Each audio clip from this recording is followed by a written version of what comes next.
Olá, TUTAMÉIA está ao vivo. E antes de mais nada, nós queremos render as nossas homenagens aos 32 soldados cubanos que foram assassinados pelos Estados Unidos enquanto defendiam Maduro, estavam a serviço da defesa da Venezuela e do povo da Venezuela. Mandamos também nossa solidariedade aos familiares e as nossas homenagens aos militares e civis assassinados pelo governo de Donald Trump na madrugada de 3 de janeiro de 2026.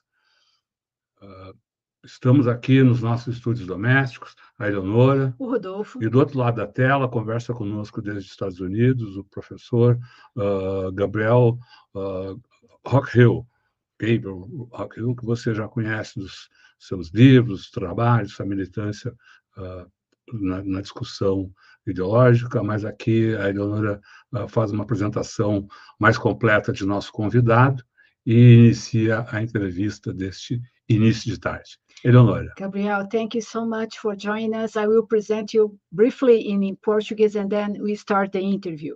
Gabriel Rockhill é filósofo, crítico cultural franco-americano, é professor associado de filosofia na Villanova University, nos Estados Unidos, e diretor do Atelier de Théorie Critique na Sorbonne.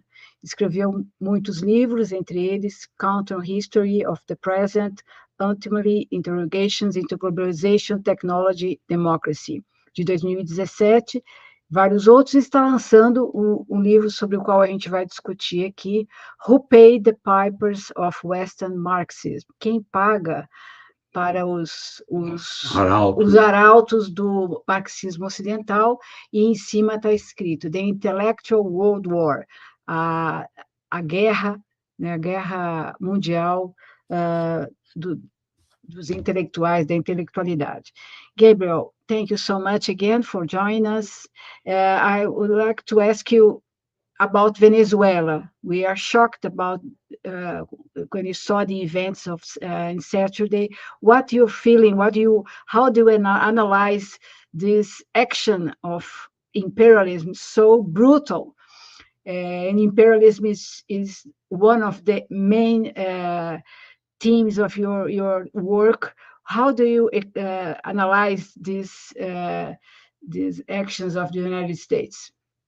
Thank you so much for having me on and for all the work that you do.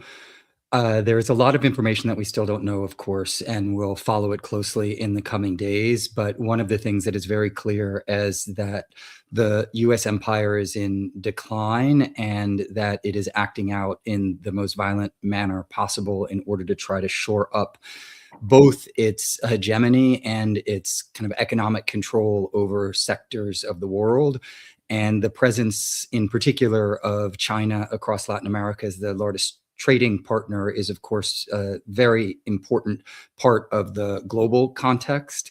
The US, if you followed the national security strategy that was rolled out recently, really acknowledged to some extent that the war against China is unwinnable, at least in the short term.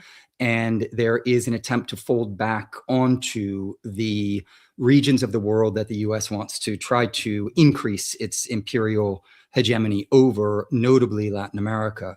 And so what we've seen with the targeted assassinations that, of course, are all illegal in hitting these boats, and now with the most recent intervention and the kidnapping of Maduro, is an escalation in this process. And it's obvious to anyone paying attention that it's about the natural resources that Venezuela has. Oil, of course, first and foremost, but there are many other natural resources. And as well about an attack on the sovereignty of the peoples of the Americas, and a strong message to the rest of the world that the Monroe Doctrine is being reinvented as the Donroe Doctrine. And I think that we have to analyze this dialectically. We have to see all of the negatives, of course, with the death of so many people in Venezuela, including Cubans, with the illegal kidnapping of Maduro and his wife, with an assault on just the sovereignty of a nation, and by extension, the sovereignty of all nations, right? Because if this can be done in Venezuela, then in principle, it could be done anywhere in the world. And they've already announced as much, right? Trump has said that Colombia is targeted, Cuba is targeted, Nicaragua is targeted. And of course, his allies, meaning those who he has helped put in power, like Milei, for instance, are going to then continue doing the work of the lackeys of US imperialism. That is on the negative side, and there's more that we could add to this, of course. But on the positive side, what you see is a US empire that does not exercise the economic control that it once did. And the kind of liberal imperialist model that was predominant in the early post-war is a big part of my research. And that, has been in fits and starts, is arriving increasingly at a moment where the gloves are coming off and the US empire is revealing its brutality to the world. Many of us, of course, have known this for years, but the reason that the gloves are coming off is because they can't do it with the gloves on, and that they are slipping in their overall control of the planet. And an enormous part of that is the rise of the multipolar world and Chinese leadership in that process, because China and other countries are breaking what Domenico Losurdo referred to as the Columbian era, meaning the 5 centuries or so in which there was a world order in which the peoples of the global South were kept, more or less as slaves to the empire, as laborers and as sources of natural resources and as markets to offload goods. And that dynamic is changing. And as that dynamic continues to change, I think, unfortunately, you're going to see an increasing lashing out on the part of the imperial powers. But we have to see both sides of this, and not just the negatives. So you say that we are on the verge, or near the verge, of a break of this order that has been in the world for the past 500 years. I think that we are seeing the signs that are multiple of a major shift within the geopolitical horizons of humanity. And it is a process that doesn't happen overnight. We're not going to wake up one day and then all of a sudden the world's going to be changed. But with the increasing presence of the global South, South-South trade, South-South also sovereignty projects, and de-dollarization, the scientific and technological rise of China, there are many, many factors that one could point to that suggest that at an absolute minimum, the kind of neoliberal order that was predominant from approximately the 70s to the early 21st century is no longer the dominant order. And it doesn't mean that these forces don't still have a lot of power and are still not present, but you're seeing cracks in the system in a way that you certainly did not see in the same way and to the same degree in, for instance, the 1990s or the early 21st century. I think that the result of this process will, though, largely be dependent on global class struggle. So nothing is determined or written in stone, but the reason that the US empire is really freaking out is because the level of global accumulation that they have become accustomed to is no longer operative. And so now they have forces that are pushing the government to align itself on a much more violent, much more anti-democratic assertion of American power, because they can't do it how they did it before, or at least in the same ways that they did it before.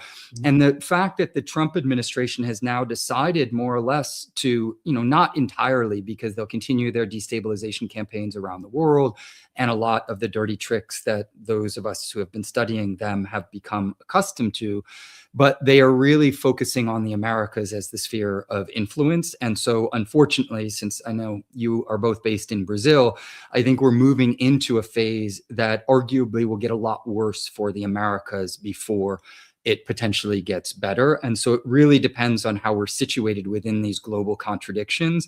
But the East is rising, the global South is rising, that's undeniable, and they're going to do everything they possibly can to crush it. So it will depend on whether or not we can facilitate, amplify, and support the rising forces of the global South while also doing everything that we can to fight the reign of imperialism and develop the anti-war and pro-peace movement within the imperial core, among other things. And how about the contradictions inside the American society, inside the elite, inside the people? We think that there is some cracks inside the American society. How does the elite and the people are dealing with this new situation that's increasing, getting clear? Absolutely. You see a number of important fissures at different levels, even within the right, of course. Marjorie Taylor Greene and others within the Republican Party who were Trump allies now taking distance from that. As the gloves come off and increasingly the Trump administration just embraces open fascistic politics, there are some, for various and sundry reasons, that do not want to remain aligned with his particular agenda.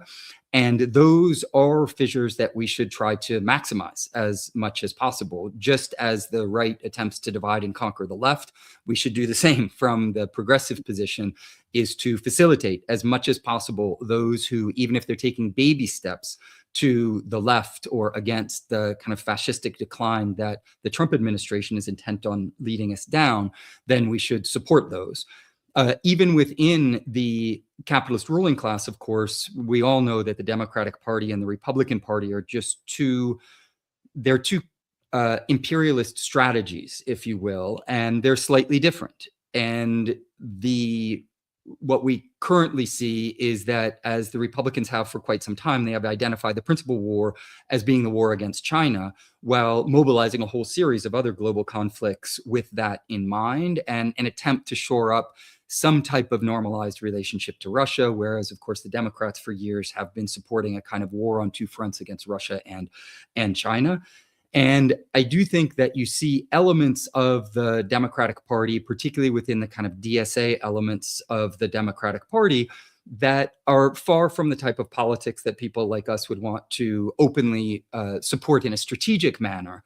But tactically speaking, in the short term, anyone who has political power within the United States and is opposed to the democratization or further de-democratization of the country should be supported in those endeavors. I think that one of the great lessons, of course, that hopefully we've all learned from someone like Lenin is that politics is a tactical process in which you need to know how to make compromises, you need to know how to retreat, and you need to analyze the balance of forces and know when they're for or against you, and find out allies that might be, allies that you wouldn't normally support, but in situations of acute crisis, you need to. But on top of that, and outside of the kind of dominant political theater, if you will, of the US state, there is growing sentiment among civil society that what the United States is doing is not aligned on what the country should aspire to. And there are many different reasons for this. Some are just, people opposed to war. Others are an increasing sentiment that socialism is something that should be taken seriously. Some 70% of young people in the United States self-describe as socialist, and have seen statistics that as many as 30% self-describe as communists. Now, granted, when they say socialist, many of them mean social democratic, and there are limitations, particularly the imperialist versions of social democracy that depend themselves on imperialism for providing a social safety net for workers in some countries while waging war on workers in other countries. Mamdani's election in New York City, for instance, I think it's a partial tactical win at a certain level, while at the same time Mamdani is very clear in being aligned on the anti-Cuba, anti-Venezuela, anti-Nicaragua agenda. And so we have to see all of this with very, very clear eyes. And it's one of the reasons that I think that particularly within a country like the United States, where the national religion is anti-communism, you're dealing with one of the most indoctrinated populations, arguably in the history of humanity. one of the most militarized societies and racist societies that is just constantly bombarded by levels of propaganda arguably never before seen in human history. Within that particular context, ideological war is unbelievably important. And so we need to try to bring in as many people as we can, but we also need to be invested in processes of political education by which we give people the tools necessary to understand how the world works, but then also the practical wherewithal to be able to fight and win. And there's a clear shift in, I think, public consciousness, not only in the United States, but also I spend a lot of time in Western Europe. So within the imperial core, that the models of political organizing that were kind of predominant in the early 21st century, from the alter globalization movement through the square movements, Occupy, etc., that were more horizontalist and anarchist inspired, did not bear the fruit that some people aspired to. And so there's an increasing openness to Marxism, to more organized forms of party politics, to hierarchical modes of organization. And that, I think, needs to be, furthered and also further developed in ways where we can harness the frustration of civil society and give it the structural and organizational form, as well as the educational tools necessary to advance it toward its goals. And so this is a process, of course, that I'm deeply involved in and invested in myself, but it is an uphill battle in a place like the United States. There's no doubt about that. Okay, and how to advance in this political educational process? It seems that here in Brazil or in the world, when people demonstrate against something, many people just say we are against everything, and in saying that, they are prey to everything too also. So how to face this problem? It's an enormous problem, and I think that we are in a process now of needing to reinvent and reconstruct, particularly within the imperial core, but I've spent off and on some time in Latin America, and I think that this goes for at least certain sectors of the Latin American population, is that there is a deep history of party organizing that has had some serious wins and advances, and also some setbacks and some major contradictions. And that we are in a phase now where we need to be able to reinvent practically and theoretically the tools of the dialectical and historical materialist tradition, so that people can come to these traditions with fresh eyes, and also with the recognition that they're innovative, moving, and growing traditions. They're not just these stagnant, old, orthodox things that are part of a bygone era. And that this process is one in which people also, I think, have, but also need to learn from the nature of material struggles and recognize what fighting and winning looks like. And in the imperial core, there's not a lot of experience at that. There's a lot of experience with protests, public mobilizations that are slandered in the bourgeois press, and then either don't make any major changes within the political elite, or in certain cases, there's actually a kind of backlash against them. And that means that we need to get much better at the forms of political organizing that we're engaged in. And that has to go hand in hand. I mean, the way that I see it is that we have an organizational problem, but we also have an education problem. And we need to do everything that we can to bring people into the collective project of educating ourselves about the history of socialist organizing and the history of practical struggles.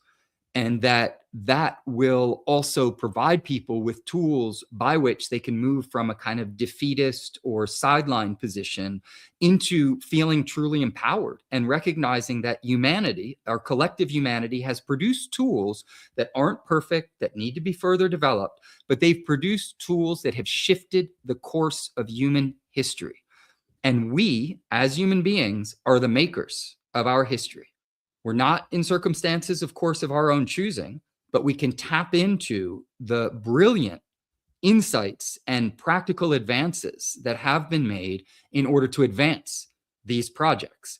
And that's going to require a collective effort, right? There's not one of us who can do this on our own. I think that one of my recommendations in general is wherever you find yourself in the world and whatever skill set you have, we need that on our side, and we need it quickly. We need doctors, we need lawyers, we need educators, we need activists, we need everyone. And we need to be able to work together beyond sectarianism, beyond opportunism.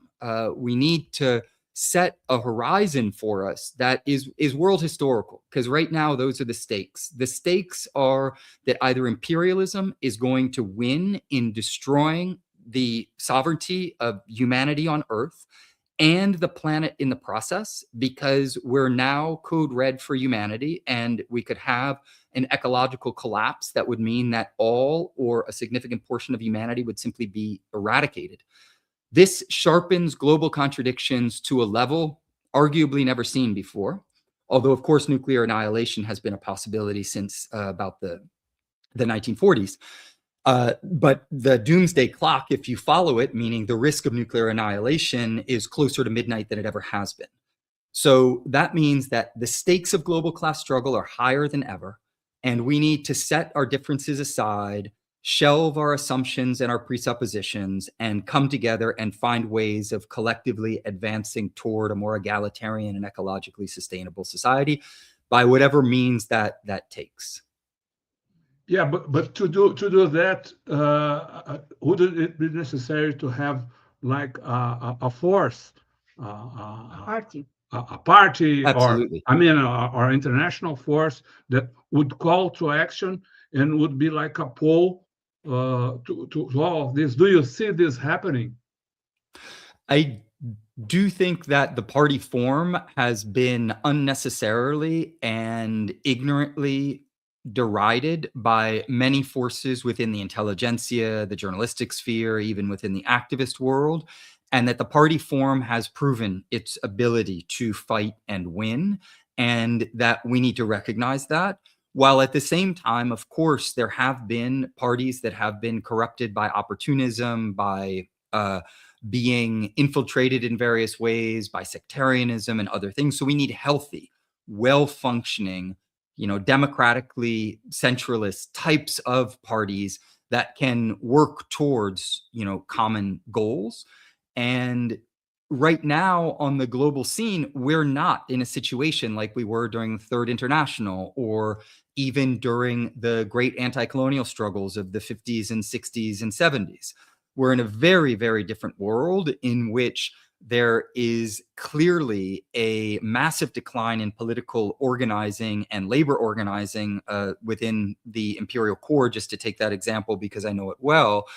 But also there is the fracturing of the global working class movement due to many factors, including neoliberalism and the kind of breakdown of the factory sites within the core and the creation of global value chains, the infiltration and destruction of many powerful unions.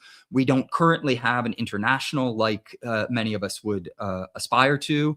What we do have is the emergence of a multipolar world that is not a socialist world, right? That brings together many countries that are capitalist. Many of them also have conservative leanings that many of us would be critical of.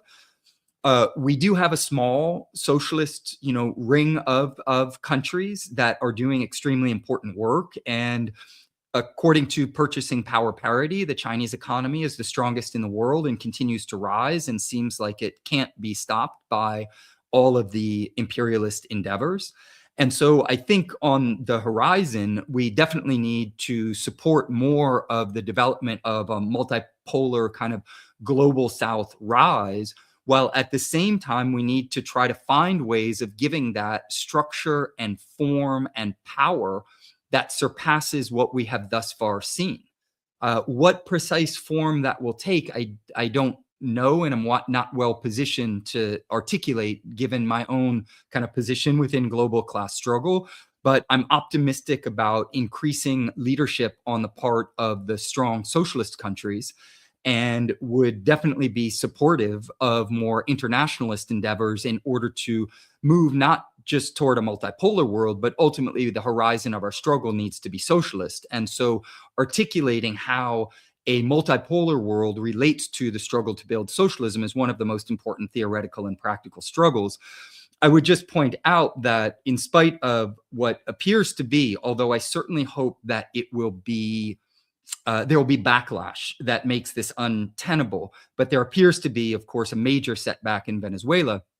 If you shift to the targeted assassination that just occurred, I believe it was the 19th against Ibrahim Traoré in Burkina Faso, with the alliance of Sahel states, what you have is 3 states coming together in the space that's been created by the rising multipolar world, and in particular China and Russia, creating a zone for the exercise of sovereignty that is very different than these countries had in the past, allowing them to break what IMF, World Bank hegemony, right? They're still present, and push back particularly against French imperialism and neocolonialism. And they are beginning to develop a sovereign project that is still very early on, but there are processes of nationalization. There are processes of common defense. There is the development of a productive economy that is based in these countries. There's the rise of GDP rates within them. These are significant, very significant changes, particularly given the long history of these countries being at the absolute bottom of global development, particularly in the case of Niger. And so these are very promising signs of what is possible when the multipolar world creates space for sovereign projects that could potentially have a more socialistic horizon, particularly given the history of Burkina Faso and its connections to Thomas Sankara's popular revolution in the 1980s. And of course, that is definitely one of the touchstones for Ibrahim Traoré. Now, as we speak, the United Nations is discussing the kidnapping of Maduro and the invasion of the Venezuela by the United States. We don't know the result. Probably, China and Russia criticize the United States, and the United States will answer. But what the impact of these actions in Saturday action in Venezuela, the United States action in Venezuela, this bombing in Venezuela, to this idea of the imperialism? Because it's possible to say that this fact will increase the discussion of imperialism. Some say that the world is now divided in 3 areas of influence: United States, Russia, and China, and that's it. We don't have to do it, and we don't have space to debate it. The world is already divided in 3 blocks. What can you say about this, and what is the political importance of the events of Saturday to the discussion of imperialism? I think that the kidnapping of Maduro will increase the global debate on imperialism and further discredit the US position on the global stage. The US, and this relates to my most recent book that you mentioned in your opening comments, Who Paid the Pipers of Western Marxism, because it examines some of the versions of liberal imperialism that were predominant as the model of US empire building, particularly during the Cold War. And what you see with the Donald Trump administration, particularly the second one, is, and there are of course precedents to this to some extent with going back to Reagan and the Bushes and things like this, but there is an increasingly brazen and open imperialism that is less and less interested in the liberal cover that has been predominant under a lot of the democratic governments. And that, I think, is definitely going to play in our favor, meaning that it will bring into the fold both segments of civil society and certain countries that recognize the US for what it has been for a very long time. It's just that it's been doing a lot of what it's been doing under liberal cover and under the cover of Hollywood and its kind of broader cultural apparatus. In fact, I'll just note in passing that the New York Times and the Washington Post had advanced knowledge of the attack Yes. in Venezuela. Exactly. Yes. Yeah, and Good to mention that. And they stay quiet. Silent. Exactly, which shows the alignment of the bourgeois press on the bourgeois state and the extent to which the cultural apparatus within the imperial core marches more or less in lockstep. There are slight contradictions that emerge at times, but in general, they march in lockstep with the bourgeois state. Regarding this idea of three blocks, that's not how I see the current global situation. I see it as one of late imperialism, in which the United States took over the helm of global imperialism after about a 30-year conflict in which the rivals of imperialism in World War I and World War II were largely between Western Europe and Germany in particular, and then the United States. And due to complex histories that we don't need to go into now, the United States emerged as the hegemonic imperialist force in the wake of World War II, but it inherited an empire on its heels. It was on its heels for two reasons. One is that fascism had been globally defeated by the Soviets and the Chinese, and it had been defeated at a moment in which fascism just was revealed for what it was, and that is a force driven by capitalism and imperialism. And therefore, there was a global discrediting of fascism because it leads to gas chambers and concentration camps. And at the same time, the anti-fascist struggle continued unabated after the Second World War, and that was the struggle against the fascism inherent in colonialism. But the European powers were not intent on having the anti-fascist World War continue across the colonies. And so what you saw through the course of the, from about the 1940s to the 1970s was a struggle around the world for anti-colonial liberation, in which the United States at times supported what they referred to as a process of decolonization. What they meant by that is getting the Western imperialist powers out, Western European imperialist powers out, so that they could, usually through neocolonial mechanisms and proxies and other such things, take control of those countries. But the other thing that they were facing is that socialism was advancing on the global stage between the 1940s and at least at the end of the 1970s. And so the US was in a situation where it had to present its imperial model as being democratic, as being anti-fascist, and even to some extent decolonial. And it did that not because it chose to do that. If you know the history of US empire building, it was based on racial apartheid statecraft that the Nazis borrowed from, and was founded on genocide and chattel slavery. So if they could have kept the white supremacist model and kept doing business as usual, they would have, but they were forced to do that. And so what you see now in, just fast forwarding, you had the neoliberal assault, which was really a counter-revolutionary form of revanchism that was trying to beat back the global socialist movement. And through economic and global restructuring, new technologies and things like this, it was successfully able to stave off the spread of socialism and even beat it back to such an extent that it then destroyed the Soviet model. And then there were many other socialist countries that fell, of course, in the early 1990s. This was supposed to be the, end of history, meaning the supreme reigning of US-style imperialism. But it didn't play out exactly as they had planned, because China wasn't defeated, Vietnam wasn't defeated, Cuba wasn't defeated. There were other countries that began building power in various ways. And so in the early 21st century, what you see is ongoing rise of the global South and the leadership of China that is in the preliminary stages, according to itself, and I think according to many of the best analyses of socialism. And therefore, you are instead facing a world that is really polarized between the imperial bloc and the rising multipolar world. And the leadership of the multipolar world is squarely in the hands of China as a socialist country. And therefore, that is the principal contradiction, I think, that we're facing, is multipolarity at this point versus imperialism.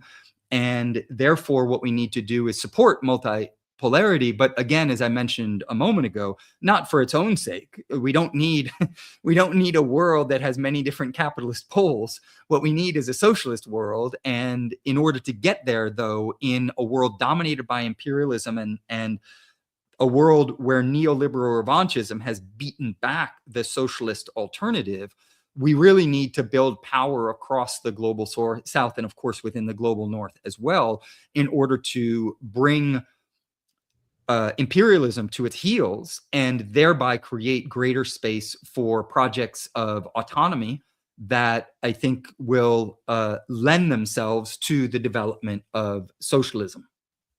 When you say that is the principal contradiction internationally, you'd say that should be taken into account in the countries, so that the left or the progressive groups would have to take that into account to establish their tactics within their countries, each country.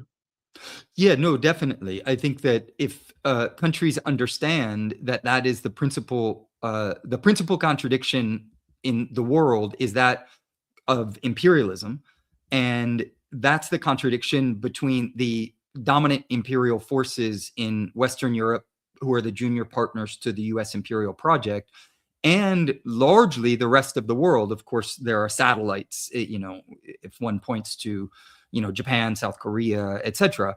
But that global framing gives us the tools necessary to understand what the fight against imperialism looks like. And this also means that at times you need to have and exercise tactical support for countries that aren't countries that are socialist, or for that matter, are even progressive in various ways. But because the way they are situated within the framework of global imperialism, they function as an obstacle to the spread of imperialism. Russia would be an example of this in the NATO proxy war in the Ukraine, or Iran in West Asia. And I think that if one approaches these issues dialectically, then instead of morally, then one can evaluate them based on a materialist assessment and recognize that, well, in the global sphere, right now, it is much better to have pushback against the imperial powers, even if it is by countries that are, for instance, capitalist or conservative or are not good on X, Y, or Z social policy. You can do both things at once. It's called, tactical support. You say that, well, in the interim, let's support this because it's pushing against imperialism. But strategically and in the long term, we would want these countries to move in a more progressive direction. That, I think, is the essence of a dialectical analysis that doesn't fall into the kind of simplistic moralism of just being, for or against Putin or for or against Iran in some reductivist and simplistic manner that doesn't really bring to the fore the complexities of geopolitics. Yeah, and to obliterate this main contradiction has been one of the main goals, I understand, of Western Marxism, as you state in your book. What can I'll just show again the cover of the book. Who paid the pipers of Western Marxism? Quem paga os arautos do marxismo ocidental? You've been working on this on this book and on this theme for a very or some years now. So, what is the Western Marxism and what are its goals? I understand one of them is to blur the left ideas. Is that correct? Exactly. We can start with what we were just talking about, and that is that Western Marxism does not recognize and bring to the fore the principal contradiction of the world system, which is imperialism. And it has many different mechanisms by which it does that. Sometimes they just deny imperialism. Sometimes they say, well, China is the real imperialist power. The Soviet Union was the real imperialist power. Or they just obscure things to such an extent that imperialism is just never part of the discussion. So there are many different tactics, but basically they want to muddy the waters so that people do not have the clarity of the geopolitical analysis of a dialectical and historical materialist approach. But to understand where Western Marxism comes from, you need to subject Marxism to a Marxist analysis. And that's the essence of what I've done in this book. I've asked the question of which Marx himself was asking, and that is, well, what are the ruling ideas of a given society?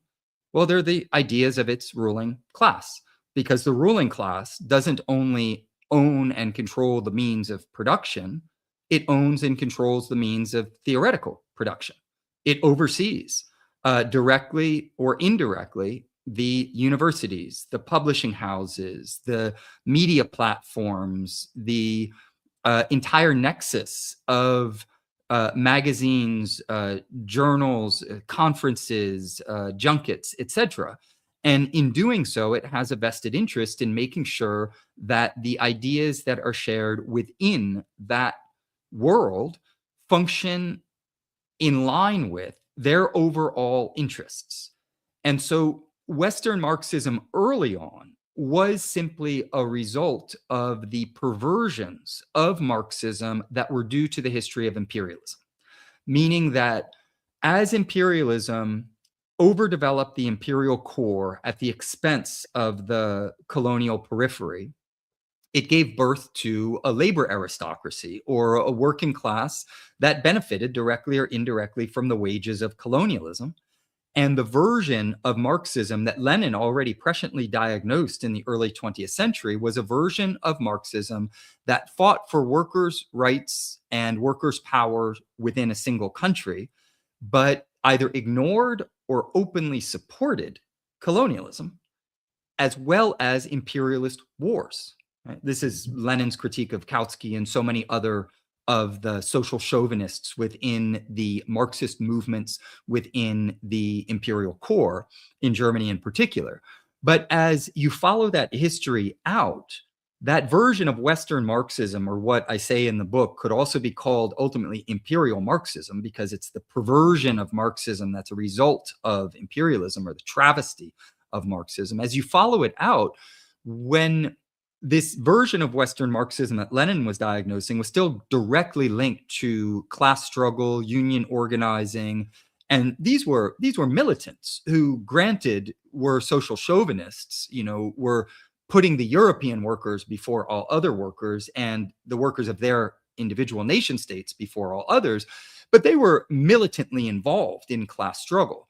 As that tradition evolves, though, through the course of the 20th century, increasingly, Western Marxism moves away from the streets and the union halls and political parties and into the academy. And as it does that, it moves increasingly in a rightward direction. And so in this particular book, I focus on the work of the Frankfurt School of Critical Theory because they are arguably the most well-known school of Western Marxism. But I chose them just because of their prominence. There are many other examples that could be pointed to and that I kind of allude to, at least in passing, in the book and some of my other publications.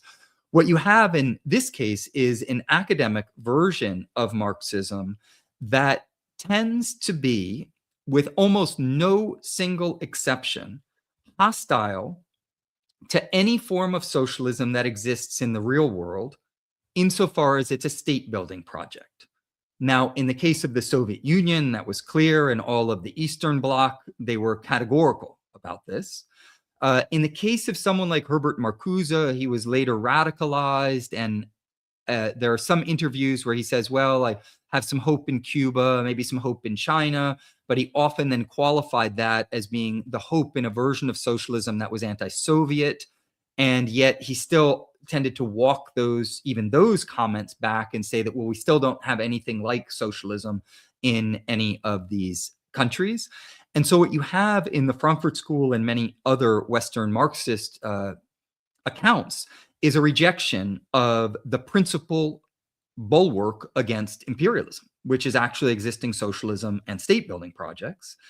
On top of that, they are very critical of capitalism, but they tend to focus on the consumerist experience of capitalism, right? And in particular, the consumerist experience of the middle layer. How, unfortunate it is that people have to go to supermarkets and have things marketed to them in various ways, rarely from the perspective of workers or the productive class, right? But even within that, if you are telling people that capitalism is bad, even if it's only the consumerist experience of the middle class, then at the same time saying to them that the alternative to capitalism is even worse. Adorno and Horkheimer compare the Soviet Union to fascists. They say Hitler and Stalin more or less equivalent, right? So this is in lockstep with certain segments, actually not even all segments of the US State Department, because there were certain segments of the US State Department that were slightly further to the left than this particular position, at least in the early Cold War. That position ultimately means that if capitalism is bad and socialism is worse, then, well, the best that we could possibly do is to have a nicer version of capitalism. So they end up being capitalist accommodationist. And in certain instances, they even openly support imperialism. Horkheimer supported the US war in Vietnam, saying that when the US goes to war, it goes to war for human rights and defense of the Constitution. This, of course, would be news to most people in the world, not just Marxists, because it's quite obvious to most people in the world that that is not the case. They also supported the imperialist intervention in the what's called the Suez Crisis, the attack by Israel, Great Britain, and France on Egypt that was condemned by the United Nations. And so what you have in Western Marxism is a real perversion of Marxism that makes it anti-communist and capitalist accommodationist at a minimum, but often even pro-imperialist. And so if you follow this trajectory out, because this is the first volume in a trilogy, I look at the work of later Western Marxists. In fact, I did my PhD under one of them in France, Alain Badiou, who's arguably one of the most visible French intellectuals today. What does he say about actually existing socialism? Well, he says more or less the same thing that the bourgeois press says about it, that the history of actually existing socialism has been a horrific nightmare. It has been cataclysmic and has led to the deaths of, millions of people, just like Slavoj Žižek says the same thing. What do they counterpose to that? They counterpose to that the idea of communism. And what's the idea of communism? Well, it's a new idea that apparently no one has ever had before. Just one individual on planet Earth has come up with it, and it's supposed to be the new horizon of our struggles, but it's actually a very old idea that Friedrich Engels already diagnosed and presciently criticized in the 19th century. It's utopian socialism. It's the idea of some type of third magical way that an intellectual in their own mindscape would come up with and say, well, just do it like this and we'll solve all problems. We don't have to wait for the 22nd century to recognize that there will not be a Badiousian revolution. There will not be one because it's based on utopian socialism, not the scientific socialism of the entire tradition that he tends to denigrate in various ways, at least at the practical level, but often sometimes at the theoretical level as well. And so the last thing that I'll say about that, because I'm sure you have other questions or comments, is that Western Marxism is not simply a kind of perversion of Marxism that has resulted from the socioeconomic overdevelopment of the imperial core. It has also been a very explicit project on the part of the imperial superstructure. So on the part of ideological forces, both state forces and capitalist forces within the core, to cultivate a version of Marxism that served their interests. So a big part of this book is a political economy of knowledge production that examines who's paying for this version of Marxism. And what you find is that it's the Rockefellers who contributed an enormous amount of money to not only the Frankfurt School and individuals within the Frankfurt School, but also to what they, just to take one project, the Marxism-Leninism project that they ran for years, in which they funded institutions, scholarly exchanges, book publications, doctoral research, a whole series of publications, conferences, and much, much more, because they wanted to shore up a version of Marxism that functioned as a controlled opposition. The other force that was very directly involved with this was the US national security state, where the majority of Frankfurt School scholars who were exiled in the United States worked for the US national security state rather than universities during World War II and in the immediate wake of World War II.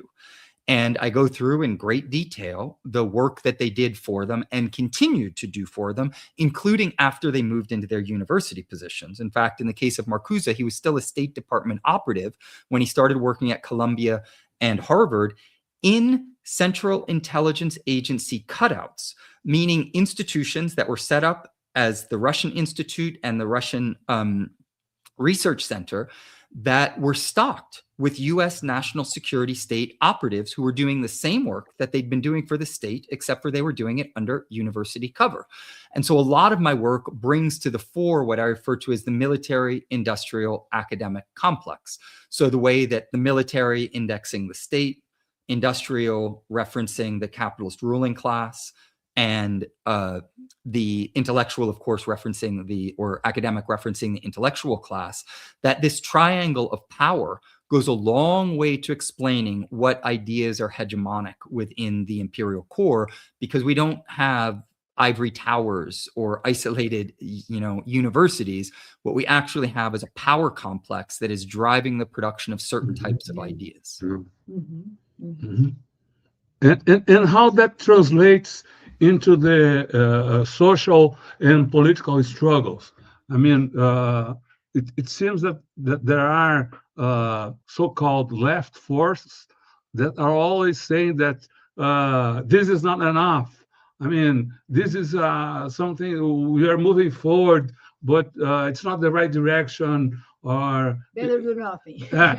It's better than nothing. I mean, or the other side is too powerful, or this is progressive, but it's not socialism how it should be. So how does these ideas that are discussed in the academic world, how does it translate into the social and political struggles, especially in the not in the imperial core, but I mean in countries like Brazil or in Africa? They have an enormous impact. A lot of the research that I've done over the last decade, because that's the amount of time that I've been working explicitly on this book, although the research goes back arguably 3 decades. A lot of that archival research has made it very clear to me that the segment of the population that is targeted by the mind managers, both the state and the public relations, nexus, and the propagandists, the segment of the population are those who influence others. And so the intelligentsia is extremely important. They're, training the next generation of workers, but so are union leaders, political leaders, religious leaders, anyone who occupies a leadership position within society that can influence the general population. That is because if you can control that kind of middle layer of the influencers and the mind managers, then you already go a long way to controlling the mindscape of the masses. And one of the things that Western Marxism has done is that in funding and supporting this version of Marxism, if you're trained in the imperial core or in leading universities around the world who take their marching orders due to the kind of comprador intellectual class within these countries from the imperial core, then you're most likely trained that the most cutting edge form of theory is Western Marxism, French theory, these kind of trendy discourses that keep inventing themselves within the imperial core. And you have a very explicit teleology that is baked into this. Old school Marxism should be thrown in the dustbin of history, whereas all of these new and novel things have finally taught us to think about gender and race and talk in new ways and have new horizons for our struggles and all of this. This is an ongoing effort to discredit the force and power of a tradition that has proven itself practically and theoretically, which is the tradition of dialectical and historical materialism, and shore up instead a version of theory that is misguiding, misdirecting, and diverting people in various ways, while at the same time giving them the credentials as being the true leaders, as those who know more than anyone else.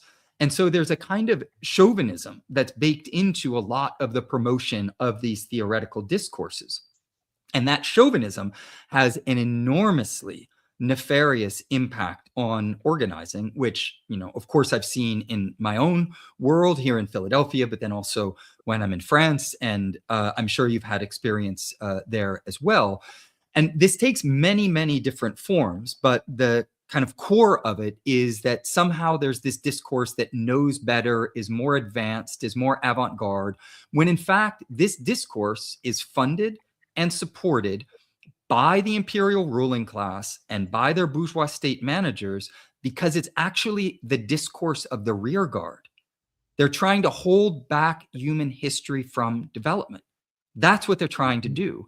And in the process, the intellectuals who are profiting from this maintain their position, which is a very lucrative position symbolically and economically, as members of the kind of intellectual labor aristocracy.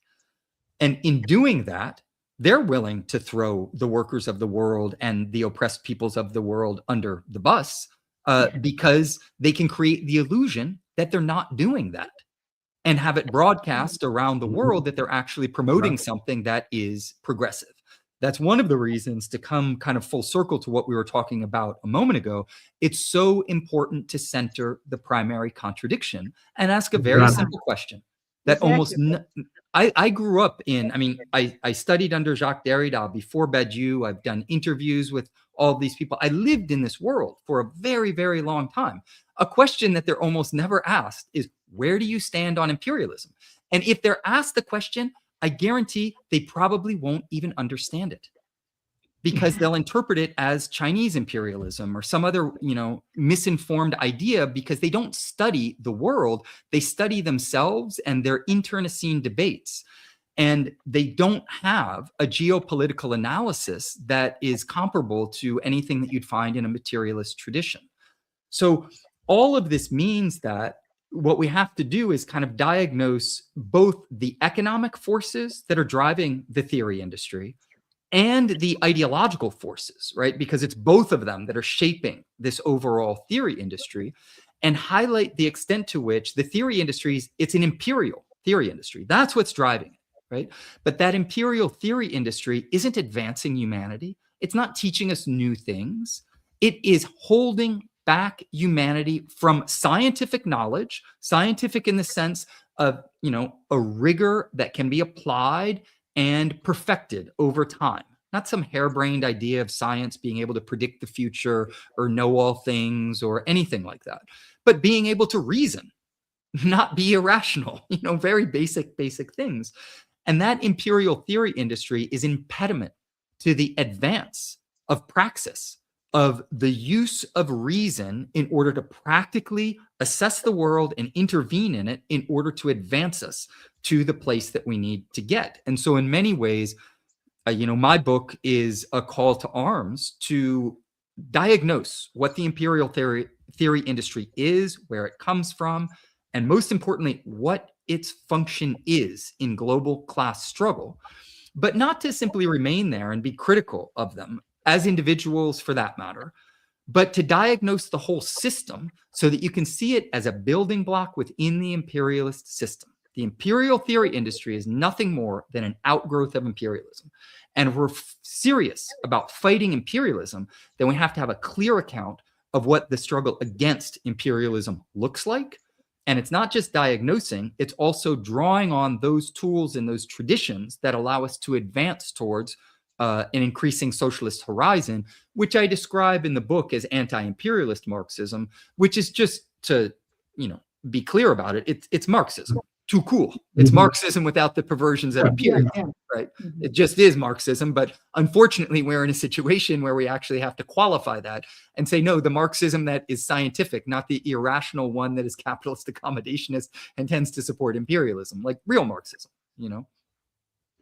Okay. And how these Western Marxism ideas, how do they relate with the Trotskyists and Trotskyist parties and organizations now in the social struggle? I may be completely mistaken, but reading your book, or Western Marxism by Losurdo, or Stalin by Losurdo, or your conference. I was hearing you or reading the books and seeing the action of some Trotskyist groups here in Brazil. So is there any relation, or I am completely mistaken about this correlation? No, the core orientation of the Western Marxist tradition is broad enough to include Trotskyists, social democrats, even kind of anarcho-communists, libertarian socialists, and others of their ilk. They're people who don't recognize the primary contradiction and refuse to support, even critically support, most of, if not all, of the actually existing socialist countries. And, you know, Trotskyism more specifically has, of course, been a very powerful force in doing that. And if you know the history of Trotsky and Trotskyism, then you know that people should know there is a Trotskyism to CIA pipeline, which I discuss in the book. They wanted the insiders who had turned against Stalin and then decided that the most important thing to do in the world was to defeat the Soviet Union, not to take down imperialism. And the history of Trotsky, it might be a little too complicated to get into here now, but there's excellent scholarship. Le Vol de Pietakov is a book in French that I'd recommend to a lot of people about Trotsky's relationship to the imperialist powers that were intent on overthrowing the Soviet Union and the lengths that Trotsky was willing to go to in order to contribute to that struggle. And in fact, there's scholarship that demonstrates as well that he was willing to share information with the US state when he was in Mexico against the Communist Party in Mexico. And there's a long history of certain versions of Trotskyism because, you know, there are many different versions, and especially in a continent like Latin America. I also know in studying the Trotskyist movement in Argentina, for instance, that there were orientations that the Communist Party took that some of the Trotskyists were critical of, but that were still in favor of a kind of a version of revolutionary socialism. So I just say this kind of as a qualifier that I think we should always be as precise as possible in our analyses and recognize that there are different versions of Trotskyism. But your overall diagnosis, I fully agree with, because what you have is a version of Marxism that tends to be extremely hostile to the Marxists who support actually existing socialism and often make a career out of spending more time denigrating those who support socialism than actually fighting the imperialists. And then you have to ask the question, well, whose side are you really on? And the last thing that I'd say is that within the imperial core, the intelligentsia, if it's Marxist, is almost all Trotskyist, and there are gatekeepers. And there are some social democrats as well, but some of the most virulent gatekeepers are Trotskyists. And they're Trotskyists of the sort that you were kind of referencing before. And so they're definitely within the Western Marxist canon. These are the people as well, we should say, who celebrated the destruction of the Soviet Union, which led to a cataclysmic collapse that was worse than the Great Depression in the imperial core, that led to declining lifespans, skyrocketing suicide rates, sex trafficking. I mean, just utter destruction. That some of the statistics that I've seen is that there's as many as 10 million disappeared, unaccounted for people in the decade after the dissolution of the Soviet Union. And so to celebrate that as the spread of democracy is not only nonsensical, but it raises serious questions about the political and moral center of gravity of these people. As we're talking about this imperialist industry and in the intellectual universe, I would think about the social media.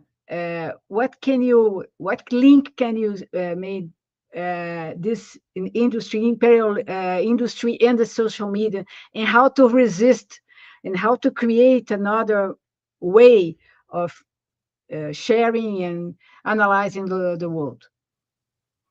When analyzing the means of communication, the central question we always have to ask is who owns them. And social media, the dominant social media platforms are owned by the US capitalist ruling class. Therefore, they will use them, as they have, to censor, shadow ban, manipulate in various and sundry ways. Are there ways, nonetheless, of getting certain messages across within the interstices and the contradictions of this system that's controlled? Yes. Should we do that as much as possible?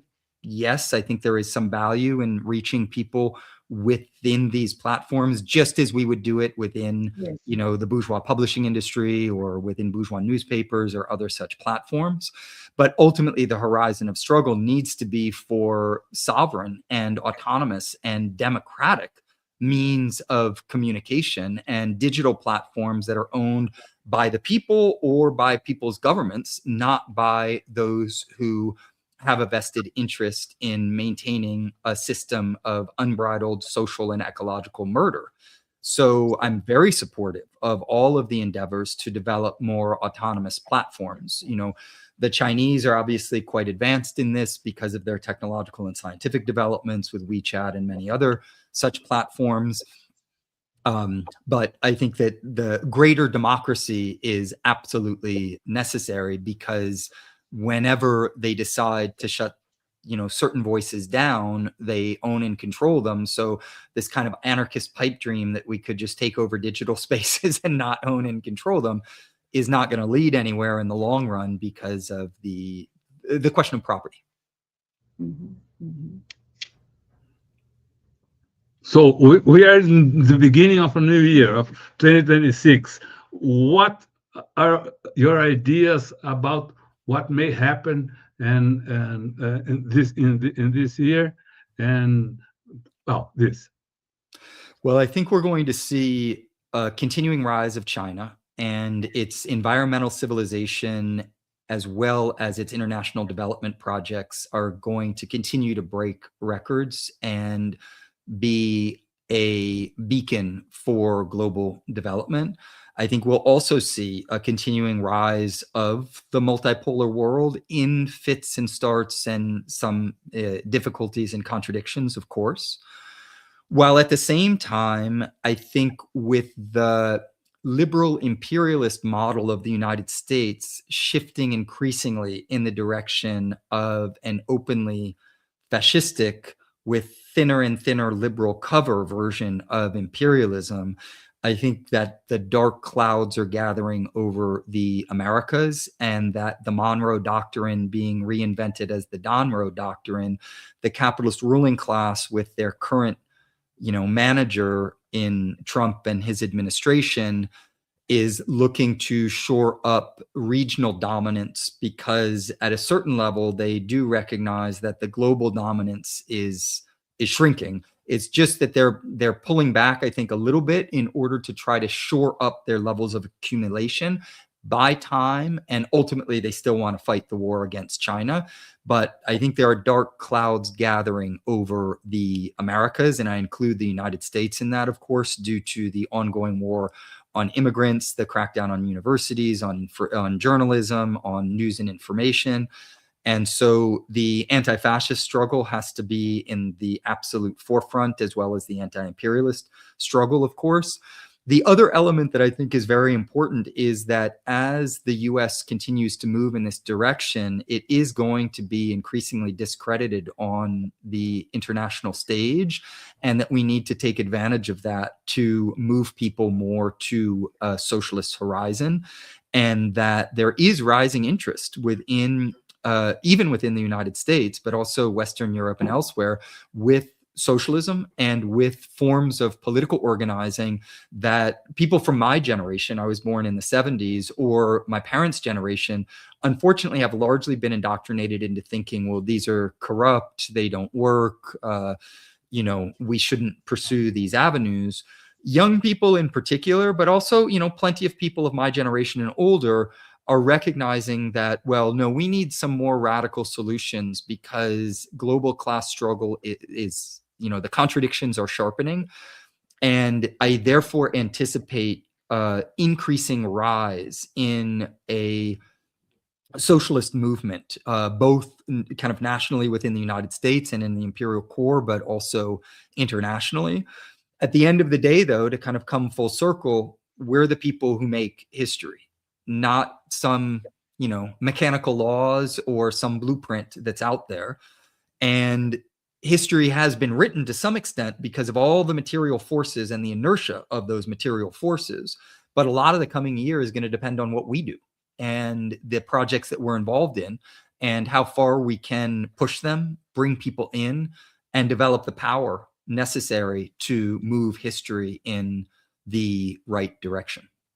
And what's the importance of international solidarity? We are seeing this towards the Venezuelan people, but we also saw this and continue to see movements in support of the Palestinian people against the genocide that's being brought upon Palestine by Israel and United States. Absolutely. No, international solidarity is quintessential and fundamental. And in my own organizing around the ongoing, Israeli-US genocide in West Asia, there is the need to increasingly connect what at times is read as a kind of moral or semi-political issue to an anti-imperialist struggle, so that we recognize that what's going on there is part of this overall imperial architecture that needs to be dismantled. And there are some very positive signs. I think that one of the other things that we need to do is develop greater networks of international solidarity and platforms for that, so that we can have the kind of coherence of being able to work together effectively and quickly on, whatever issues might come up. And so if your viewers and listeners aren't already plugged into networks of international solidarity, political parties, educational platforms, we need organizational form to bring the people together and give them both focus, but then also, function as a collective resource, so that we can all bring our various forms of expertise, both theoretical and practical, to that struggle. And the international horizon is key, particularly for those, and I'm particularly happy to be able to connect from, Brazil to the United States, because we need to even heighten that in our hemisphere because of the overwhelming, threat from the US empire exercised over all of the Americas. And the more that we can function together in solidarity as a people and recognize that people to people, we have a lot to share. And the problem is the capitalist ruling class and their managers, not something, of course, like the American people or the Canadian people or anything like that. So we need a kind of democratic international solidarity that recognizes that all workers and all oppressed of the world are on the same side of this struggle. And therefore, we need to band together in order to have more power. Gabriel, we'd like to thank you very much for your time here with TUTAMÉIA, with the Brazilian audience. A gente agradece também aqui a todos que estão acompanhando essa entrevista ao vivo e que nos visitem a qualquer momento nessa conversa com o professor Rockhill, que está lançando o livro Who Paid the Pipers of Western Marxism, uma discussão sobre quem sustenta, né, os arautos do marxismo ocidental. Essa que é uma espécie de marxismo antimarxista. Essa entrevista fica... Imperialista. Essa entrevista fica disponível em todos os canais do TUTAMÉIA. Você pode revê-la aqui no YouTube. Não deixe de se inscrever no nosso canal, clicar na sinetinha para receber avisos de novos vídeos e também participar do grupo Amigos do TUTAMÉIA. O link de convite para esse grupo está disponível na descrição desse vídeo. Você nos encontra também nas várias plataformas de podcast. E agora, então, antes das despedidas, a gente volta a palavra para o nosso convidado, para que ele mande, então, a sua mensagem a todos nós. Gabriel, thank you very much. Before saying goodbye, I'd like to hand you the floor again so that you can send your message to the Brazilian people, to everybody that is with us now, and will be with us anytime in the internet. Thank you very much. The floor is yours. Thank you so much for having me on, and thank you so much for the work that you're doing. I think it's extremely important. And my message to the Brazilian people is that we, as members of the Americas, are on the same side of the struggle. So know that you have people here in the North who are very dedicated to moving history in a direction where all peoples have the right to self-determination, and that we're dedicated to working together in order to advance the world in that direction. And we're also in a situation where we are desperately interested in also learning more about and from you concerning the struggles that you have and how we can work together to build a better world. So we, are in a situation where increasing exchange between the peoples of North and South America will just better enhance our possibilities for struggling in such a way that we can build power and fight and win. Great. Thank you very much. Bye-bye. Bye-bye. Tchau, pessoal. Thank you.